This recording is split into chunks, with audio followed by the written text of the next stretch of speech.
नाज़रीन welcome back. ये 92 news की एक स्पेशल ब्रॉडकास्ट है जो 7 बजे इसका आगाज़ हुआ और 9 बजे तक चलेगी।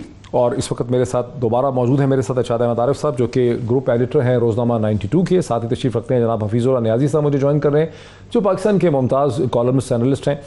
और डॉक्टर दानिश भी मेरे साथ हैं जो पाकिस्तान के प्रोमिनेंट पॉलिटिकल एनालिस्ट हैं। वज़ीर आज़म पाकिस्तान जनाब इमरान खान साहब का कौम से खिताब सुना और आपने देखा कि कैसे उस खिताब में 2 या 3 उनके पहलू जो थे इस खिताब में बहुत इंपॉर्टेंट थे। पहले उन्होंने एक बैकग्राउंड, एक पस मंज़र डिस्क्राइब किया, इस वक्त मौजूदा जो सूरत हाल है जिसमें एक अदम एतमाद की तहरीक की तरफ भी उनका इशारा था। लेकिन इसके अलावा उन्होंने पाकिस्तान के खारजा ताल्लुकात पे इशारा किया कि किस तरह पाकिस्तान में 400 से ज़्यादा ड्रोन स्ट्राइक्स हुई, किस तरह से पाकिस्तान की हुकूमतें जो हैं वो अमेरिका के सामने हाथ बांध के खड़ी रहीं, कभी उन्होंने पाकिस्तान के इंटरेस्ट जो हैं उसको नहीं उठाया। और कैसे जो कम्युनिके रिसीव हुआ है एक बैरूनी मुल्क से जिसका नाम भी उन्होंने ले दिया, लेकिन वो जो कम्युनिके है वो कम्युनिके में किस किस्म के मुतालबे किए गए हैं। कम्युनिके में कहा गया कि पाकिस्तान की खारजा पॉलिसी जो है वो दरहकीकत प्राइम मिनिस्टर इमरान खान की खारजा पॉलिसी है और अगर वज़ीर आज़म इमरान खान नहीं रहेंगे तो पाकिस्तान के लिए कोई मसला नहीं है, पाकिस्तान को माफ़ कर दिया जाएगा।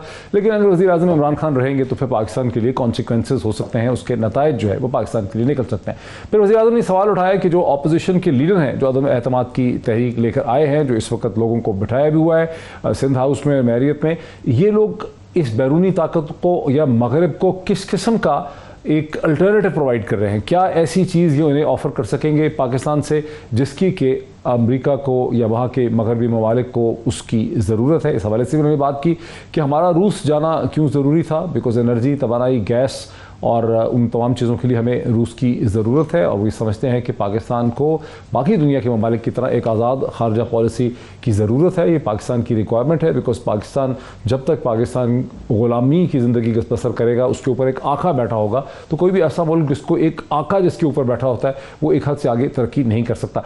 सियासी एतबार से जो बात हमें समझ आती है कि वज़ीर आज़म टोटली रिकनसाइल्ड है कि इतवार के दिन, संडे के दिन उनकी हुकूमत के बचने या ना बचने का फ़ैसला हो जाएगा। वो अपोजिशन में बैठने के लिए और सड़कों से एक तहरीक चलाने में कमर बस्ता नज़र आते हैं। उन्होंने 2 चीज़ें कही। उन्होंने कहा कि जो लोग सिंध हाउस में बैठे हैं, जो लोग मैरियत होटल में बैठे हैं, उन्हें ये बात याद रखनी चाहिए कि अगर वो वहाँ जाकर वोट डालेंगे, मैं देखूंगा वो जब वोट डालेंगे किस तरह से डालेंगे, बिकॉज लोग उनको कभी माफ़ नहीं करेंगे। उन्होंने कहा कि इससे ऐसा लगता है कि वज़ीर आज़म की तमाम तरह रिलायंस इस मौके पर आवाम के कॉन्शियस पे है, आवाम के ज़मीर के ऊपर है। वो समझते हैं कि लोगों का एक खौफ होगा, लोगों की एक कॉन्शियसनेस का, उनके ज़मीर का जो है वो एक खौफ जो है उसके ऊपर होगा। और उन्होंने फिर ये भी वार्न किया, उन्होंने कहा कि कोई ये ना सोचे कि इमरान खान जो है वो हाथ पे हाथ धर के बैठा रहेगा, खामोश रहेगा। मेरा तो कोई ना जायदाद का मसला है, ना कोई दौलत का मसला है, मैं किसी पर्ची के नतीजे में लीडर बनना नहीं हूँ, ना मेरा कोई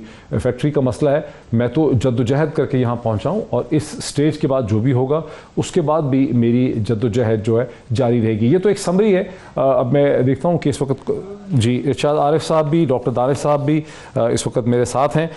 इरशाद आरिफ साहब, आपको क्या समझ आता है कि वज़ीर आज़म पाकिस्तान की, जो मैंने 3-4 नुक्ते आपको बताए कि इमरान खान साहब ने रिकनसाइल कर लिया है इस फैक्ट से कि संडे के दिन फ़ैसला हो जाएगा बिलाखिर कि उनकी हुकूमत को रहना है या नहीं रहना, और वो आगे की एक इलेक्शन की तैयारी के लिए, एक मुहिम के लिए मुझे तैयार नज़र आते हैं? यही उनका मकसद है कि अगर मेरी हुकूमत चली जाती है, उन्होंने अपना एक केस पेश किया है कि वो ये कहते हैं कि मैं अगर हूँ तो पाकिस्तान आगे खुददार कौम के तौर पर, एक गैरतमंद कौम के तौर पर तरक्की भी करेगा, खुशहाली भी आएगी, उसकी आज़ाद खारजा पॉलिसी भी होगी, दुनिया में कोई इज़्ज़त भी होगी। अगर मैं ना रहा, मेरी हुकूमत ख़त्म हो गई, तो फिर वो लोग, ग़ुलामाना ज़हनियत के लोग मुसल्लत हो जाएंगे इस मुल्क पर जिन्होंने पहले पाकिस्तान को लूटा, गैरों की ग़ुलामी की, और पाकिस्तान की जो एक इज़्ज़त और वक़ार वाला मुल्क था, क़ायद-ए-आज़म का बनाया हुआ मुल्क, अल्लामा इकबाल के ख्वाबों की सरज़मीन थी, उसको ज़वाल की तरफ लेके गए। उसको एक उभरते हुए रियासत जो थी, जो मॉडल थी मलेशिया के लिए और कोरिया के लिए और कई और मुल्कों के लिए, उसको ज़वाल की तरफ लेके गए। उसको कौम जो है एक ऐसी खारजा पॉलिसी जिसके नतीजे में हम एक जंग भी लड़ रहे थे और ड्रोन हमले भी बर्दाश्त कर रहे थे, हम उन मुल्कों की जंग भी लड़ रहे थे और हमें दोगली पॉलिसी के ताना भी मिल रहा था। तो उन्होंने अपना एक केस पेश किया है और ये बताने की कोशिश की है कि मेरी हुकूमत का रहना क्यों ज़रूरी है एक ख़ुददार पाकिस्तान के लिए। अब ये फ़ैसला बहरहाल अवाम ने तो नहीं करना, उनकी हुकूमत के रहने ना रहने का फ़ैसला तो पार्लियामेंट में होना है, या उन लोगों ने जो पार्लियामेंट से भी ज़्यादा ताकतवर हैं और इन फ़ैसलों को तब्दील करने की अहलियत रखते हैं या उन फ़ैसलों को आगे बढ़ाने की अहलियत रखते हैं। अब उन्होंने फ़ैसला करना है कि क्या इमरान ख़ान की जो बातें हैं उनको भी अपील कर रही हैं या नहीं, क्योंकि आम आदमी जो है अगले इलेक्शन में ही कोई फ़ैसला कर सकता है अगर वो भी आज़ादाना और शफाफ इलेक्शन हुए, अगर उनको मैनेज ना किया गया। इरशाद आरिफ साहब, आपको लगता है कि जिस किस्म के हालात डेवलप हो चुके हैं, जितनी पोलराइजेशन अब हो चुकी है, इसमें कोई आज़ादाना और शफाफ इंतखाबात जो हैं बहुत जल्दी मुमकिन होंगे? देखें, अगर तो कुछ हमने सबक सीखा है पिछले 3.5 साल से, 3.5 साल में एक इलेक्शन पर पहले, बल्कि उसको पहले 5 साल भी शामिल कर लें 13 के, एक इलेक्शन पर इल्ज़ाम लगा, फिर दूसरे इलेक्शन पर इल्ज़ाम लगा और पोलराइजेशन कौम के अंदर बढ़ी और उसकी लपेट में हमारे कौमी इदारे भी आए।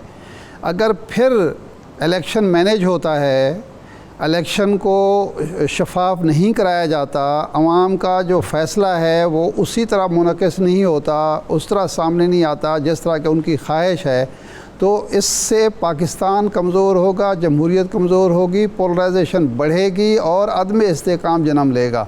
तो अब मेरा ख़्याल है हमारी कौमी ज़रूरत है कि अगले इलेक्शन जो हैं वो बिल्कुल शफाफ और गैर जानिबदाराना हों और उससे पहले सियासी और जमहूरी क़ुव्वतों को पाबंद किया जाए जिस तरीके से भी हो सके कि वो कम अज़ कम इलेक्शन के प्रोसेस को मुतनाज़ ना बनाएं।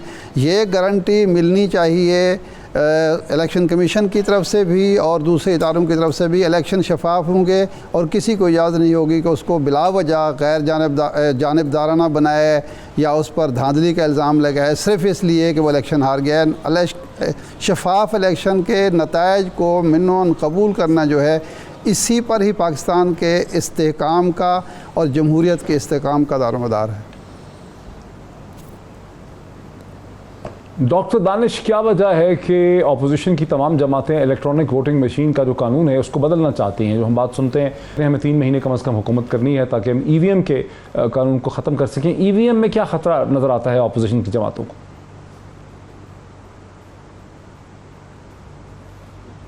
अच्छा सर, बहुत ही इम्पॉर्टेंट वज़ीर आज़म की तकरीर का मुझसे भी पॉइंट ऑफ व्यू ले लीजिए, क्योंकि फिर आप शायद ख़बरों में चले जाएंगे और मुझे आप इतना टाइम नहीं देंगे। मैं चंद बातें कर देता हूँ। मैंने अपने ट्वीट्स में ये बता दिया है कि वज़ीर आज़म आज कौम से ख़िताब करेंगे तो पहले अखलाकियात पे लेक्चर देंगे, दीन पे लेक्चर देंगे और उसके बाद एलिगेशंस लगाएंगे और उसके बाद जो है एक थ्रेड भी सामने आ जाएगी और फिर मायूसी का इज़हार करेंगे। आज की उनकी तकरीर मायूसी के अलावा कुछ नहीं है। मैं उसको दलाइल से बता सकता हूँ कि जो बातें उन्होंने की हैं, चाहे वो शिर्क की बात हो, चाहे वो आपके डाकू और चोर की बात हो, चाहे वो परवेज़ मुशर्रफ के हवाले से बात हो। परवेज़ मुशर्रफ से इनके इख्तलाफात असूलों पे नहीं हुए थे, सीटों पे हुए थे। पूरी दुनिया को पता है, उन्होंने उनको सपोर्ट किया था। अमेरिका, जो बाइडन आता है तो अमेरिका की मेजर पॉलिसी कभी भी किसी मुल्क के लिहाज से बदलती नहीं है अगर अपर लेवल पर लोग तब्दील हो जाएं। कल ट्रम्प थे तो आप मिल के आए थे, तो वही अमेरिका आपके लिए ऐसा स्टेटमेंट आप देते हैं कि जी मैं जो हूँ आपके वर्ल्ड कप जीत के आया हूँ, लेकिन जो बाइडन आपसे बात नहीं करते हैं तो वही अमेरिका आपके लिए बुरा हो जाता है। फिर आपकी फॉरेन पॉलिसी है कहाँ? ज़रा आइए डिस्कस करते हैं। कौन सी फॉरेन पॉलिसी है आपने? ये जो अफ़गानिस्तान की जो पॉलिसी है, 35 साल पॉलिसी आपने चेंज की। अगर आपने चेंज की है तो उस पर आज आप ही रो रहे हैं। दूसरी बात यह कि 70 साल आपने भारत की पॉलिसी चेंज की तो आज आप ही रो रहे हैं। रेगुलर पॉलिसी थी। तीसरी चीज़ इंपॉर्टेंट है कि आप इस्लामियात दीन की बात करते हैं। पाकिस्तान का आइन आर्टिकल 2A और 227 मुकम्मल तौर पर कुरान और सुन्ना को कहता है, इम्प्लीमेंट कर दें। कौन कहता है? आप शिर्क की बात करते हैं। शिर्क का सबसे ख़तरनाक दर्जा ये है कि आप किसी के कब्र में जाकर सजदा रेज हो जाएं। मैं आगे इस पर बात नहीं करना चाहता, लेकिन आपको ये बताना चाहता हूँ कि आप छोड़ दें ये फैसला अवाम के ऊपर। आप आइन के अगर आप आइन को नहीं पकड़ेंगे, आप आइन पे नहीं चलेंगे, आप आइन पे नहीं जाएंगे। दूसरे मुल्क, भारत चाहता है पाकिस्तान टूट जाए, पाकिस्तान चाहता है भारत टूट जाए, अमेरिका की अपना इंटरेस्ट है, अफगानिस्तान का अपना इंटरेस्ट है, रशिया का अपना इंटरेस्ट है, पाकिस्तान के अंदर कैसी हुकूमत हो, इस खित्ते में क्या हालात हो, डॉक्टर दानिश, ये हर मुल्क करता मतलब है। आप उनकी तकरीर से बड़े मायूस हुए, ये है कि आप उनकी तकरीर से बड़े मायूस हुए। मैं समझ रहा हूं उस चीज को, मेरा मतलब ये था कि हमें सियासत का क्या पता चल रहा है, क्योंकि उनकी तकरीर से बात बड़ी वाज़ेह है कि वो समझते हैं कि इतवार के दिन फैसला हो जाएगा। तो वो मैंने उसकी समरी शुरू में दे दी थी तकरीर की।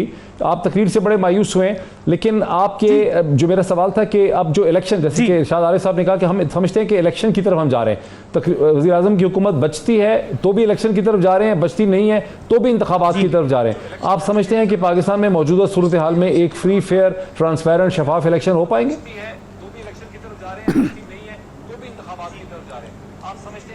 देखिए, इरशाद आरिफ साहब की बात से मैं यहाँ पर मुकम्मल तौर पर मुत्तफ़िक़ हूँ कि आपकी भी बात पे कि जी पाकिस्तान का जो सिस्टम है उस सिस्टम के लिहाज से मुकम्मल तौर पर शफाफ इंतखाबात माजी में नहीं हुए, ना आज हुए। हाँ, जुल्फ़िकार अली भुट्टो के 70 के इलेक्शन के बारे में बहुत सारे तज्ज़िया निगार ये कहते हैं कि वो इलेक्शन काफ़ी फेयर था, लेकिन उसका बाद कोई इलेक्शन जो है वो मुकम्मल तौर पर फेयर नहीं है, इवन कि 2018 का। लेकिन हम उम्मीद रखते हैं, और ये सबकी उम्मीद होनी चाहिए कि इस मुल्क के तमाम स्टेक होल्डर्स की कि फेयर इलेक्शंस हो और उसके अंदर जो भी आवाम फैसला करे वो आवाम का फैसला सामने आना चाहिए। नियाजी साहब, मैं आपकी तरफ आता हूँ। साहब, हमने देखा कि अपोजिशन की बहुत बड़ी डिमांड और एक्सपेक्टेशन ये है कि उनको हुकूमत वो सिर्फ 3 माह के लिए करना चाहते हैं, जिसमें शहबाज शरीफ साहब जो हैं वो वज़ीर आज़म होंगे, और इस 3 माह में वो इलेक्ट्रॉनिक वोटिंग मशीन EVM के कानून को ख़त्म करना चाहते हैं, ओवरसीज़ वोटिंग के कानून में भी तब्दीली करना चाहते हैं। क्या वजह है कि अपोजिशन की जमातें EVM से इतनी शदीद खौफ खाती? देखें जी, जैसे वज़ीर आज़म साहब ने आज एक तस्वुराती, ख्यालाती और एक बिल्कुल ही जिसको कहना चाहिए कि अजीबो गरीब एक जो हेलुसिनेशन के अंदर तकरीर की है, ये जो इलेक्ट्रॉनिक वोटिंग मशीन उससे कोई मुख्तलिफ नहीं है। इसके बारे में सिवाय शिबली फराज के, इमरान खान साहब के और फवाद चौधरी साहब के, और बाकी मेरी तरह के 2-4 और जाहिल शामिल कर लें, कोई बंदा बता ही नहीं, कभी मुमकिन ही नहीं है। फिर इसके ऊपर उन मुल्कों के अंदर जो इतने डेवलप कंट्रीज हैं उन्होंने अबेंडन किया, ये बहस ही अलग है। इलेक्शन कमीशन जब कह रहा है कि साफ शफाफ इलेक्शन जो उनकी जिम्मेदारी कराना है और EVM पे नहीं हो सकता, और जब होगा तो बता देंगे, उन्होंने कहा पहले बना के तो दे दे। EVM मेरा अपना ख्याल है कि ये एक ऐसा हथकंडा था जिससे इलेक्शनों को मुलतवी करने के लिए सुप्रीम कोर्ट से कोई टाइम लिया जाता जी, कि चूंकि असम्बली ने कानून पास किया, चूंकि EVM नहीं बन रही, तो चूंकि 6 महीने और चाहिए, तो चूंकि इसलिए उसके बाद इंतखाबात होने चाहिए। देखें असल क्राइसिस क्या है, वज़ीर आज़म साहब आप तलाशी दें, आइन कहता है आप गिनती कराएं, इसमें कौन सी कबात है, कौन सी अमरीकी साजिश इन्वॉल्व है? मतलब आप जब 96 के अंदर आसिफ अहमद अली साहब जब हमारे वजीर खारजा थे, माशाअल्लाह बकिया हयात हैं, जब उनको जब हेनरी किसिंगर कहता है कि इमरान खान साहब की जो है हिफाजत आप करेंगे और आपकी जिम्मेदारी होगी, बेनजीर साहबा को बता दें, वज़ीर आज़म साहबा को कि उनको कुछ हो गए तो जिम्मेदार आप होंगे, तो कोई बैन अवी साजिश नहीं है। नवाज शरीफ साहब जब 98 के अंदर ये अरबों रुपए उनके लोगों बैर के अकाउंट में पड़े थे, एटमी धमाका करने इमरान खान साहब चूंकि सियासत के अंदर अभी भी तिफले मकतब हैं, उनको पता नहीं है कि ये मामूली काम नहीं था, ये एक ऐसा काम था कि पाकिस्तान की चूल्हे हिला सकता था। अगर ये उन्होंने अफगानिस्तान में ना होता अमरीकियों ने, तो ये इसी के ऊपर हमें मिसाल बना दी जाती। फिर सारे झूठ बोले। मुशर्रफ के जिस कमरे में आप बैठे थे उस वक्त आप मुशर्रफ के गोद में बैठे थे, और उस कमरे में आपकी जबान लड़खड़ा गई। पार्लियामेंट में जब आपने मुखालफत की तो आप मुशर्रफ को किसी और तरफ चले गए। आप बताएं कि वॉर ऑन टेरर के ऊपर जब आप मुशर्रफ के साथ थे आपका क्या मौकफ था? इसमें क्या हर्ज है? सारे आप लोगों के पास रिकॉर्डेड है। अब आप देखेंगे चंद दिनों में सोशल मीडिया पर वो सारी बातें आएंगी। उसके बारे में इसलिए उन्होंने दरमियान में कह दिया और इस तरह का नहीं ठीक। झूठ इतने बोले कि नवाज शरीफ के वक्त में बता देते ना कि नवाज शरीफ के वक्त में कितने ड्रोन अटैक हुए हैं। वो फरमान है जरदारी और नवाज शरीफ के, यहाँ पे सलाला हुआ, रेमंड डेविस हुआ, 3,500 अमरीकी को निकाला। ब्लैक वाटर को किससे पाकिस्तान से निकाला? जी को किसने पाकिस्तान से निकाला, डैना कॉब को किसने पाकिस्तान से निकाला? जब ये सारे बातें, उस वक्त जरदारी की हुकूमत थी, क्रेडिट दें जरदारी को। ईरान से गैस पाइपलाइन किसने साइन की? अमेरिका की मौजूदगी में। चाइना को ग्वादर किसने दिया, जो मुशर्रफ जो है सिंगापुर को दे चुका था, किस तरीके से वापस लिया गया? किसी को कानों कान खबर हुई है? रिक्को डिक के ऊपर तो आपको 7-6-7 बिलियन फाइन हुआ। ग्वादर का पता है क्या कंपनसेशन हमने दी होगी उस वक्त ग्वादर में? जी इतना मेरा अपना ख्याल है कि वज़ीर आज़म सब तलाशी दें, गिनती करवाएं। यहाँ से पाकिस्तान कहता है कोई खास इसमें कोई अमरीकी साजिश नहीं है। न्याज साहब, अगर आपके आर्गुमेंट को समझ कर दूं तो आप ये समझते हैं कि इमरान खान साहब की हुकूमत में फॉरेन पॉलिसी में ऐसी चीज नहीं हुई, खास करके जो इससे पहले आसिफ अली जरदारी साहब की और नवाज शरीफ साहब की हुकूमत में भी डिफरेंट किस्म के फॉरेन पॉलिसी के चैलेंजेस थे, लेकिन वो इसको खामोशी से करते थे, और इमरान खान साहब की हुकूमत में कोई ऐसी चीज़ नहीं हुई। सवाल इस हवाले से था इलेक्ट्रॉनिक वोटिंग मशीन में, आपने कहा कि वो बन ही नहीं सकती। हमारी अंडरस्टैंडिंग ये है कि ministry of science and technology ने उसको डिज़ाइन किया हुआ है, सिर्फ इलेक्शन कमीशन ऑफ पाकिस्तान ने उसका प्रोक्योरमेंट ऑर्डर जो है फंड्स के लिए, क्योंकि कानून बन गया, पहले कानून नहीं था, कानून बन गया, लेकिन उसकी फंडिंग का ऑर्डर 2 महीने से इलेक्शन कमीशन ऑफ पाकिस्तान ने कभी उसको प्रॉपर तरीके से प्रोसेस ही नहीं किया ताकि उसकी फंडिंग दी जा सकती और वो मशीनें मिल सकती। तो बहरहाल वो मशीनें नहीं है। मैं वापस आ जाता हूँ इरशाद आरिफ साहब की तरफ। इरशाद आरिफ साहब, आप कब समझते हैं कि इंतखाबात होंगे पाकिस्तान? देखिए जी, जो अपोजिशन कह रही है उसके मुताबिक तो 2 महीने ये हुकूमत चलेगी। अगर मियाँ शहबाज शरीफ साहब वज़ीर आज़म बन जाते हैं तो मैक्सिमम 60 दिन दिए गए हैं इनको। 60 दिन में इन्होंने 3-4 काम करने हैं। एक तो इंतखाबी इस्लाहात जो की हैं इमरान खान साहब ने वो रिवर्स करनी है, नैब कानून में तब्दीली करनी है इत्तेफाक राय से, यानी जो हुकूमत की, क्योंकि वो तो माइनस इमरान और माइनस PTI बात कर रहे हैं, उसको रिवर्स करेंगे। मेरा ख्याल है नवाज शरीफ साहब की नाअहली ख़त्म करने के लिए कानून साजी होगी पार्लियामेंट से, और उसके बाद ये इलेक्शन करा दिए जाएंगे। ज़ाहिर बात है कि अगर ये 2 महीने के बाद होते हैं तो 60 दिन और लगा लें, कमोवेश 120 दिन में या 130 दिन में, 40 दिन में इलेक्शन हो जाएंगे। अब वो इलेक्शन कैसे होंगे, किस तरह होंगे, क्या इमरान खान को भी उसी तरह की लेवल प्लेइंग फील्ड मिलेगी जिस तरह अपोजिशन मांग रही थी उनसे, या 18 के इलेक्शन की तरह होंगे जिसको अपोजिशन कहती है कि बाकायदा मैनिपुलेट किया गया, मैनेज किया गया? ये अब हम देखेंगे जब इलेक्शन हो रहे होंगे। यानी आप ये तवक्को करते हैं कि अब से तकरीबन 4 माह में पाकिस्तान में एक अर्ली जनरल इलेक्शन हो सकते हैं, अप्रैल में, जून जुलाई? अगर आदम एतमाद कामयाब हो जाती है तो 4 माह से ज़्यादा नहीं लगेगा। 4 माह से ज़्यादा नहीं लगेगा। और अगर अदम एतमाद कामयाब नहीं होती तो इंतखाबात कब होंगे? और फिर भी यही तकरीबन यही अरसा होगा, क्योंकि बजट के बाद इमरान खान साहब हुकूमत, अगर इमरान खान साहब बच जाते तो बजट दे के वो भी हुकूमत तोड़ देंगे। वो 60 दिन के बजाय 70 दिन 80 दिन के बाद शायद हुकूमत तोड़ें, वो हुकूमत तोड़ें, यही रुकें। जी डॉक्टर दानिश, आपको भी यही लगता है कि इमरान खान बचे कि हुकूमत बचे ना बचे, अब पाकिस्तान को 4 या 5 माह में पाकिस्तान में अर्ली जनरल इलेक्शन हो जाएंगे?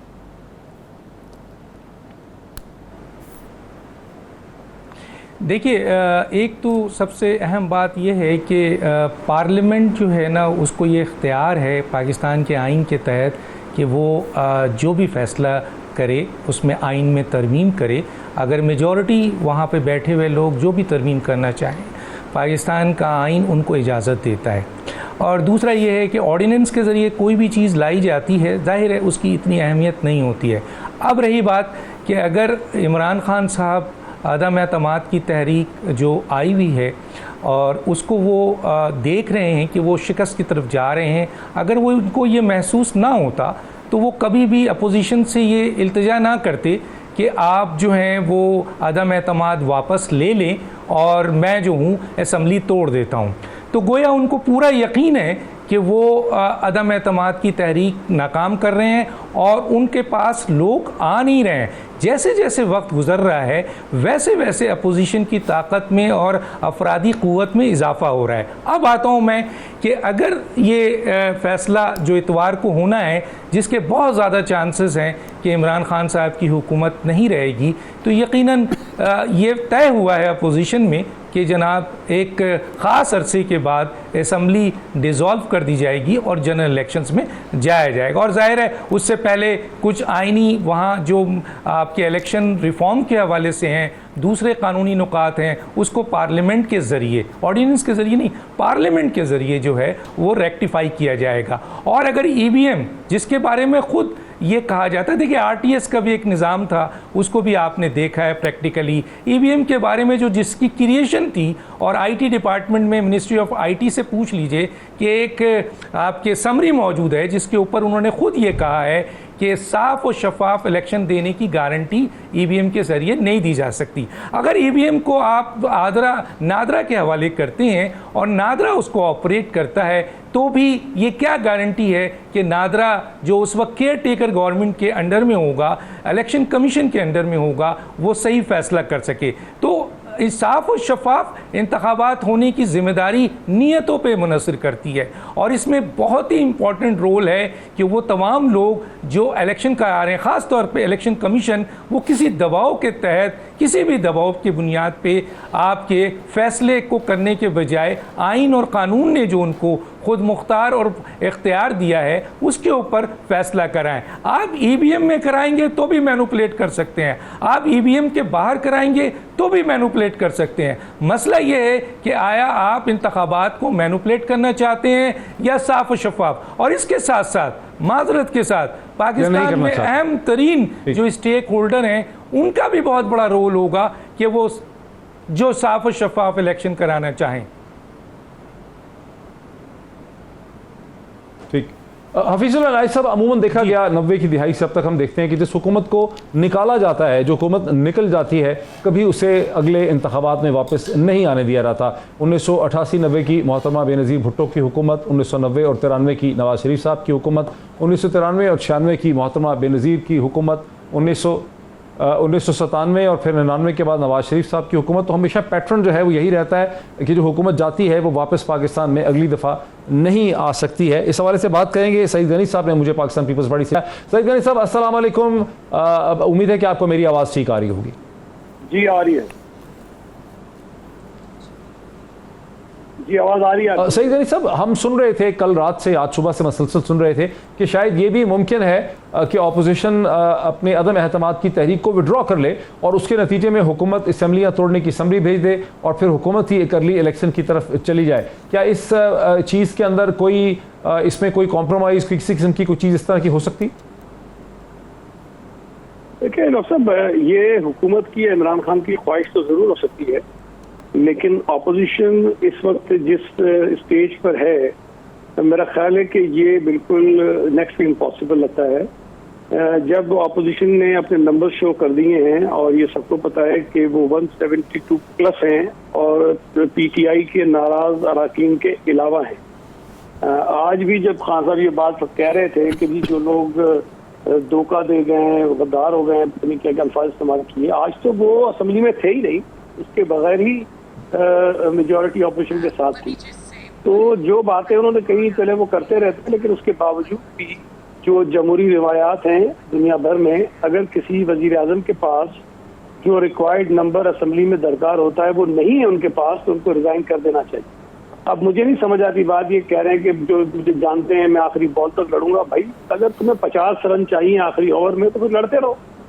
शिकस्त तो आपका नसीब है ना, आपने चले तो जाना है, हार तो जाना है, लेकिन अगर आप चाहते हैं कि इतवार के दिन भी वोटिंग हो जाए तो वो हो जाएगी। सही है। मैं समझता हूँ ये ज्यादा मुनासिब होता है इमरान खान की अपने लिए भी।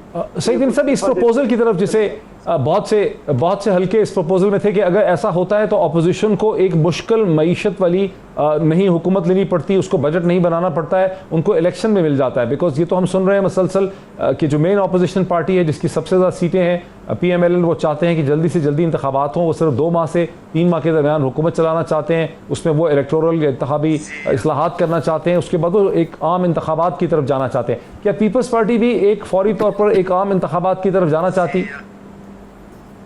डॉक्टर साहब देखिए, ये जो नो कॉन्फिडेंस का पूरा मूव है, ये इमरान खान साहब भले कहते रहे कि 7 तारीख को हमें वो मरासला मिला और उसके बाद उसमें जिक्र था और उसके बाद नो कॉन्फिडेंस का जो मोशन तो सबमिट हुआ था।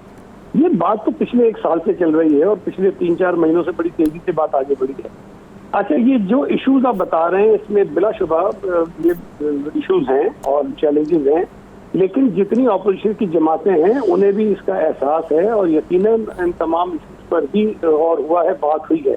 लेकिन जो तजवीज़ इमरान खान की तरफ से अब आई है, जब उनको यकीन हो गया कि अक्सरियत उनके पास नहीं है, मैं समझता हूँ कि वो बहुत ताख़ीर हो गई। शायद अगर जब ये मोशन सबमिट हुआ था और इसको अभी टेबल नहीं किया गया था, उस वक्त अगर ये शायद बात होती तो मुमकिन है कि शायद इस पर कोई रास्ता निकल जाता। लेकिन अब जिस स्टेज पे सारी चीजें आ गई हैं, अब तो कोई रास्ता नहीं है और मुश्किलात यकीनन होंगी। लेकिन ऑपोजिशन की जमातों ने अगर मिलकर आगे चलना है तो मुझे यकीन है कि बेहतरी होगी। जो इस वक्त मईशत की हालत है कि डॉलर 185 पे पहुंच गया है और दीगर जो इंडिकेटर्स है वो भी कोई खाता ख्वाह इतने हौसला अफजा नहीं है, तो बेहतरी की तरफ चीजें जाएंगी, मजीद इससे खराब नहीं होंगी। आपकी बात से मुझे आपकी बात में बड़ा वजन महसूस होता है जब आप ये कहते हैं कि चीज़ें कैसे नहज पे आ चुकी हैं, जहां अब इस किस्म का विड्रॉल होना या असेंबलियों की तोड़ना या हुकूमत को मौका देने की अब अपॉर्चुनिटी नहीं है। ये तो चीज़ हुकूमत अगर कई हफ्ते पहले कर लेती तो शायद इस पर गुफ्तगू शनीद जो है वो हो सकती थी। लेकिन मेरा सवाल ये है कि इसमें आपके लिए अट्रैक्शन ये है कि अगर आप हुकूमत, तो इन मुश्किल हालात में जो आप हुकूमत बनाएंगे वो आपके हिसाब से, पाकिस्तान पीपल्स पार्टी के हिसाब से, उसको कितने महीने चलना होगा? और तो मेरा ख्याल है कि इस वक्त ये जो बात आप कह रहे हैं ना कि जी पीटीआई की हुकूमत है तो मुश्किलात में है, जो नहीं आएगी वो भी मुश्किलात में होगी, इस वक्त किसी एक पार्टी की बात नहीं है। इस वक्त प्रॉब्लम जो है वो मुल्क के लिए हैं, मुल्क के लोगों के लिए हैं। मसाइल बहुत ज्यादा बढ़ गए और इमरान खान साहब तो मुझे हैरत है, आज जब वो बड़ी मजे की बात कर रहे थे वो कह रहे हैं अगर PMLN के, पीपल्स पार्टी के और मौलाना के एक दूसरे के खिलाफ बयान देख लें तो आपको बड़ी हैरत होगी। भाई आप सारे छोड़ दें, इमरान खान के बयान देख लीजिए कि वो क्या थे और वो क्या कुछ कह रहे थे। तो मेरा ख्याल है कि आज जो उनकी बातें थी मुझे तो बड़े अपसेट लगे, कंफ्यूज लगे, लेकिन बहरहाल 2 दिन उन्होंने और गुजारने हैं अपने ऑफिस में, वो गुजार लें। जो चैलेंजेस हैं उसको इंशाल्लाह ताला हम इमरान खान से ज्यादा बेहतर तरीके से हैंडल करेंगे और हो सकता है कि फौरी तौर पर ना सही, लेकिन आगे चल के कुछ न कुछ हाल मईशत जो है वो ठीक हो जाएगी। नहीं, वो मईशत का तो मैं तो कह रहा हूँ कि कितने माह आप इस हुकूमत को चलाना चाहेंगे? जो कोalition हुकूमत होगी जिसपे आप भी हैं, PMLN भी है, उसमें MMA भी है, उसके अंदर और भी जमातें हैं, सिर्फ 172, तो ये कितने माह ये हुकूमत चलाना चाहेंगे?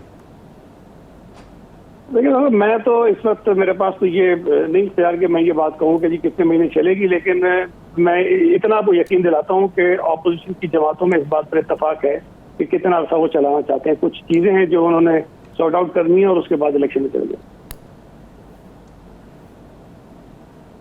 वो चीज़ें क्या हैं? हम इंतखाबी इस्तिलाहात का मसलसल सुन रहे हैं, नैब के कवानीन का सुन रहे हैं, क्या चीज़ें हैं वो? इंतखाबी इस्लाहात भी और बहुत सारे लोग हैं जिनको अपने अपने ओहदों से हटना, इमरान खान के अलावा भी। मतलब जिसमें नेशनल असेंबली के स्पीकर हैं, सेनेट के चेयरमैन हैं और प्रेसिडेंट ऑफ पाकिस्तान है, चीफ मिनिस्टर्स भी हैं, चीफ मिनिस्टर्स भी हैं। क्या इसमें सूबाई हुकूमतें यानी पंजाब और खैबर पख्तूनख्वा की जो हुकूमतें हैं उनको बदलने का भी इसी टाइम पीरियड में फैसला किया जाएगा? जी वो बहुत ज़रूरी है। जो प्लान ऑपोजिशन का है, अगर हमने वो जेन्युइनली वो रिफॉर्म्स करने हैं और अगले इंतखाबात को साफ और शफाफ बनाना है तो पंजाब से तो यकीनी तौर पर फौरी तौर पर वो खत्म हो जाएगी गवर्नमेंट, लेकिन इंशाल्लाह ताला KPK से भी बहुत जल्दी आपको खुशखबरी मिलेगी।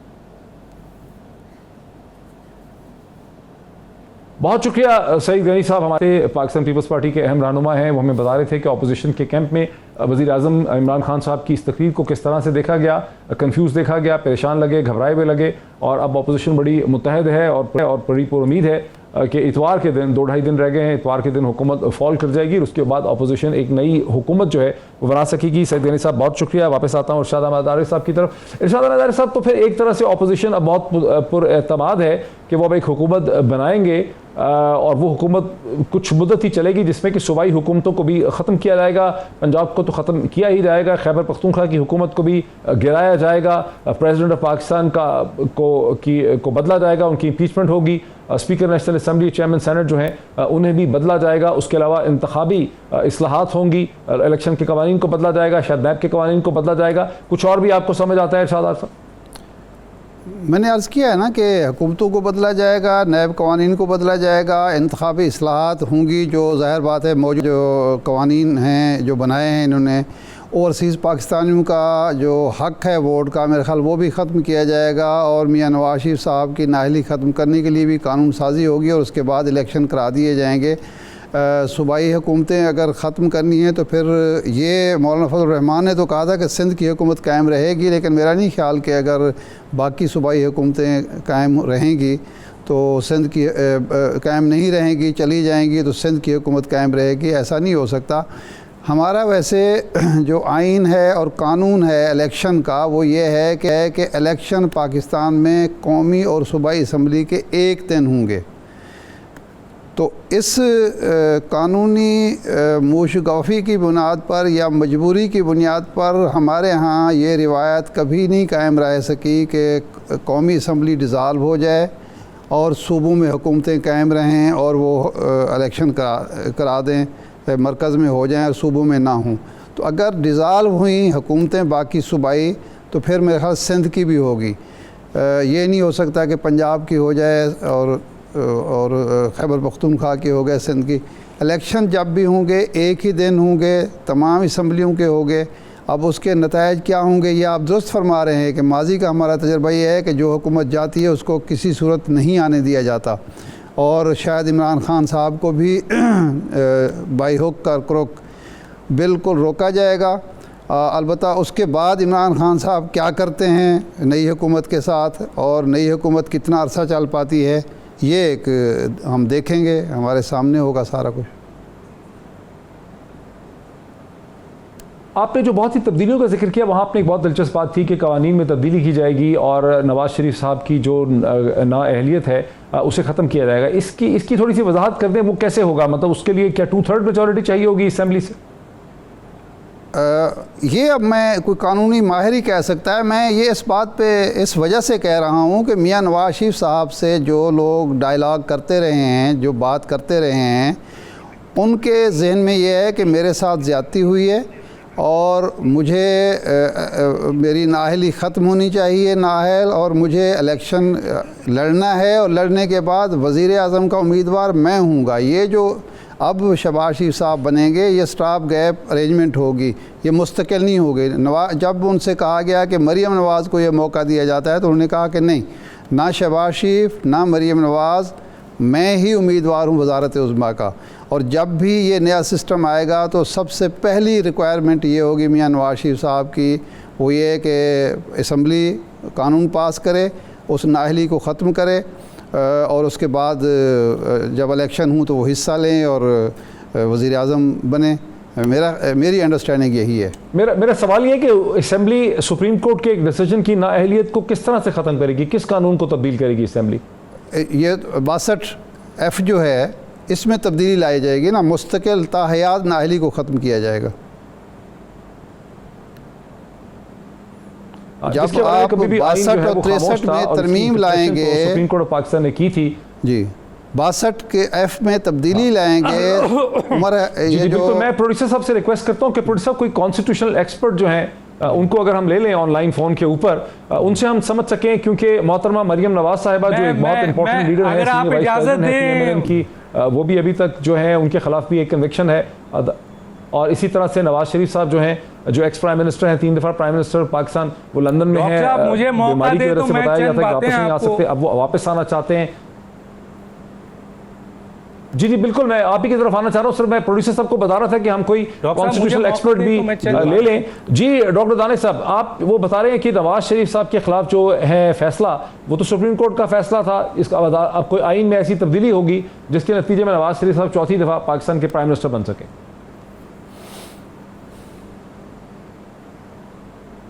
देखिए, 3 तरीका ऐसा है जिसके तहत नवाज़ शरीफ की जो ये नाअहली है वो ख़त्म हो जाएगी। एक है फैक्टो बेलारस का केस है जो 2004 का है, जिसमें एक फ़ैसला हुआ और वो फ़ैसला अपील में गया और फिर सुप्रीम कोर्ट ने उसको खुद टर्न डाउन कर दिया, यानी सुप्रीम कोर्ट उस फैसले को ख़त्म कर सकती है। दूसरा कॉन्स्टिट्यूशन यानी पार्लियामेंट है जहां 2/3 मेजॉरिटी से इस फैसले को तब्दील किया जा सकता है। आप इन्होंने जो 62(1)(f की बात की है, मैं इस पे आने से पहले एक और बहुत आसान तरीका बता देता हूं, और वो है एक एग्जीक्यूटिव ऑर्डर से जनाब जहांगीर तरीन साहब की और जनाब नवाज शरीफ साहब की जो सज़ा है वो ख़त्म की जा सकती है। और उसके दलाइल में मैं ये कहूँगा कि जनाब जस्टिस चौधरी इफ्तिखार साहब के हवाले से जो सुप्रीम कोर्ट ने फ़ैसला दिया और फिर रिव्यू पे वो गए, उनको सज़ा हुई, लेकिन फिर आपने देखा कि एक एग्जीक्यूटिव ऑर्डर से जो पार्लियामेंट में मेरा ख्याल है यूसुफ रज़ा गिलानी ने ऑर्डर जारी किया था, उनको बहाल कर दिया गया था। तो ये 3 तरीक़ेकार हैं जिसकी बुनियाद पर इनको क्लियर किया जा सकता है। अब आते हैं 62(1)(f में। देखिए 62(1)(f में ये जो मौजूदा सुप्रीम कोर्ट है, ये सुप्रीम कोर्ट इस बात की वजाहत भी कर रही है कि हम आइन में एक नुक्ते की इजाफा भी नहीं कर सकते हैं, और उसका इख्तियार इसलिए नहीं है कि 175(2) के तहत जुरिडिक्शन में सुप्रीम कोर्ट के कोई एक नुक्ते का इजाफा नहीं है जो कानून और आइन में नहीं है। और फिर उन्होंने दूसरी बात जो वजाहत की, उन्होंने ये की कि 63A के गैप को सुप्रीम कोर्ट फिल नहीं कर सकती है, ये काम पार्लियामेंट का है। 62(1)(f में भी कोई मुद्दत नहीं दी गई है, तो इसका मतलब है कि 62(1)(f की को डिस्क्वालिफिकेशन के लिए तो इस्तेमाल किया जा सकता है। सुप्रीम कोर्ट ये इस्टेब्लिश कर सकती है कि ये आदमी खाइन है, लेकिन सुप्रीम कोर्ट इसको तायात नायल, मेरा पॉइंट ऑफ व्यू है, जितना मैं लीगल एक स्टूडेंट के हैसियत से समझता हूँ कि 62(1)(f में भी क्लियर मुद्दत नहीं है। चुनांचे वो जो फैसला था आज के सुप्रीम कोर्ट की ऑब्जर्वेशन के मुताबिक भी वो जो फैसला था वो गैर आइनी और गैर कानूनी था, क्योंकि 62(1)(f में भी कोई क्लियर चीज़ नहीं है। आप देख लीजिए कि जब इलेक्शन कमीशन के 2 मेंबरान का फैसला जो है वो आइन में जो एक प्रोसीजर है, उस प्रोसीजर के बाद जब पार्लिमानी कमेटी ने वो उसको डिसाइड नहीं किया, तो फिर आज की हुकूमत ने स्पीकर ने रिकमेंड किया और सदर ने उसको जो है वो अपॉइंट कर दिया 2 इलेक्शन कमीशन को, तो उसको सुप्रीम कोर्ट ने टर्न डाउन कर दिया। क्यों? क्योंकि उसने ये कहा कि इलेक्शन मेरे साथ रहे, कॉन्स्टिट्यूशन में ये क्लियर नहीं है। शाह खाबर साहब कॉन्स्टिट्यूशनल एक्सपर्ट हैं, वकील हैं सुप्रीम कोर्ट ऑफ पाकिस्तान में। शाह खाबर साहब जो हैं वो मेरे साथ हैं। शाह खाबर सलाम अलैकुम, आपको रहमत इसलिए दी, बहुत शुक्रिया, आपने बहुत ही शॉर्ट नोटिस पर इस्तदा पे हमें ज्वाइन किया। यहाँ ये बात हो रही है कि जब हुकूमत अगर फॉल करती है और एक नई इंटरिम गवर्नमेंट आती है, तो एक चीज़, बहुत सी चीज़ें जहाँ वो करना चाहते हैं वहाँ वो 2/3 मेजॉरिटी से वो आइन को इस तरह से बदलना चाहेंगे कि नवाज शरीफ साहब की जो अहलियत का मसला है, नाअहलियत है, उससे भी ख़त्म किया जाए। इसका क्या तरीक़ाकार होगा? नवाज शरीफ साहब की अहलियत का फैसला तो सुप्रीम कोर्ट पाकिस्तान ने किया था। बात यह है कि वो जो नाअहलियत का फैसला तो सुप्रीम कोर्ट ऑफ पाकिस्तान ने किया था, और वो उन्होंने आर्टिकल 62(1)(f जो है उसको इंटरप्रेट करके किया था। हालांकि अगर देखा जाए तो आर्टिकल 62(1)(f में या इवन 63 में भी ये जो ताउम्र नाअहलियत है ये कहीं पे भी प्रोवाइडेड नहीं है। ये तो सुप्रीम कोर्ट ऑफ पाकिस्तान ने जजमेंट में ये एक तोजी निकाली थी कि जो जिसको कोई भी अदालत डिक्लेयर कर दे कि वो सादिक और अमीन नहीं है, तो वो चूंकि सादिक और अमीन जब नहीं है तो वो फिर किसी सूरत में भी कोई भी मुंतखब ओहदा जो है वो फिर लेने के लिए अहल नहीं होगा। सही है। अच्छा, दूसरी चीज ये है कि इसके लिए तो फिर एक वाज़े तौर पे तो आईनी तरमीम होनी चाहिए कि जिसमें ये वाज़े हो, या तो उसमें टाइम फ्रेम हो या जो भी है, वो तो खैर पार्लियामेंट का काम। दूसरी सूरत ये है कि सुप्रीम कोर्ट ऑफ पाकिस्तान में भी कॉन्स्टिट्यूशन पिटिशन जो है वो फाइल हुई है, अभी हाल में भी हुई, जिसमें कि नवाज शरीफ साहब और जहांगीर तरीन साहब की तरफ से हुई है।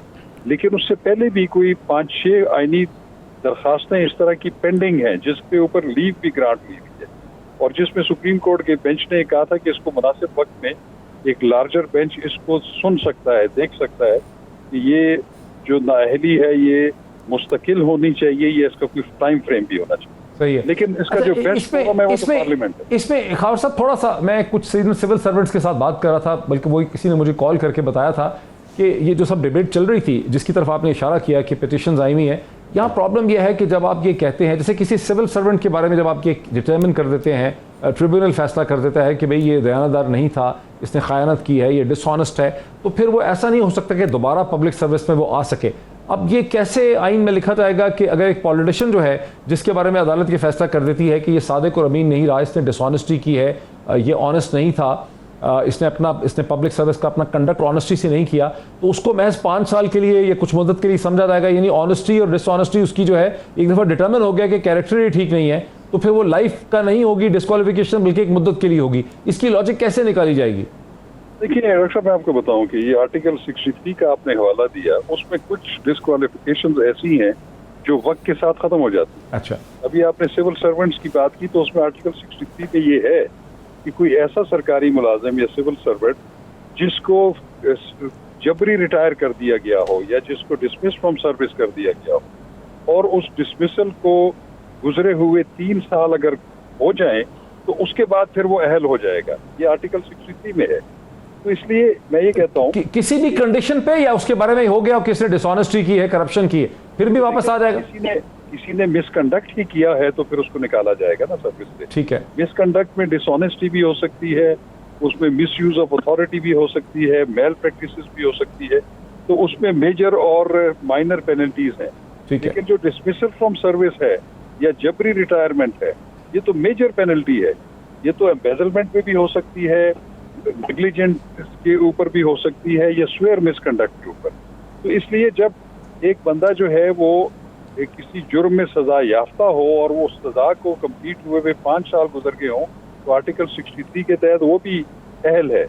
और इसके अलावा आपने देखा है कि जब तौहीन अदालत में किसको सजा हो गई हो और उसको 5 साल गुजर गए हों, जैसे कि यूसुफ रजा गिलानी साहब को सिर्फ सजा हुई थी राइजिंग ऑफ द कोर्ट तौहीन अदालत में, लेकिन वो फिर 5 साल के लिए उनको नाअहल हो गए थे और बाद में वक्त गुजरने के साथ वो अहल भी हो गए। ठीक है, इसलिए बहुत सारी नाअहलियतें जो हैं जो आर्टिकल 63 में दर्ज हैं, जी, वो वक्त के साथ खत्म हो जाती है। बिल्कुल, मैं आपकी बात समझा कि नाअहलियत में भी फर्क है। जैसे आपने एग्जांपल दी कि यूसुफ रजा गिलानी साहब का तो ये था कि अदालत का हुक्म माना या नहीं माना, राइजिंग ऑफ द कोर्ट तक जो है उनको उनके खिलाफ एक स्ट्रिक्चर पास हुआ और वो बाद में 5 साल के बाद खत्म हो गया। लेकिन नवाज शरीफ साहब के ऊपर तो सादिक और अमीन का है कि सादिक और अमीन ही नहीं है, ऑनेस्टी नहीं है, उसके लिए तो कुछ और ही। देखिए उसमें मैं आपको बता रहा हूँ कि ये सादिक और अमीन का जिक्र किस में है, आर्टिकल 62 में, वो भी 62(1)(f) में है, जो ये कहता है कि ऐसा शख्स जो है वो मेंबर पार्लियामेंट का अहल होगा जो सादिक और अमीन होगा जब तक कि उसको किसी कॉम्पिटेंट कोर्ट ऑफ लॉ ने अदरवाइज ना डिक्लेयर किया हो। तो उसमें तो सजा मुतय्यन उसमें भी नहीं है।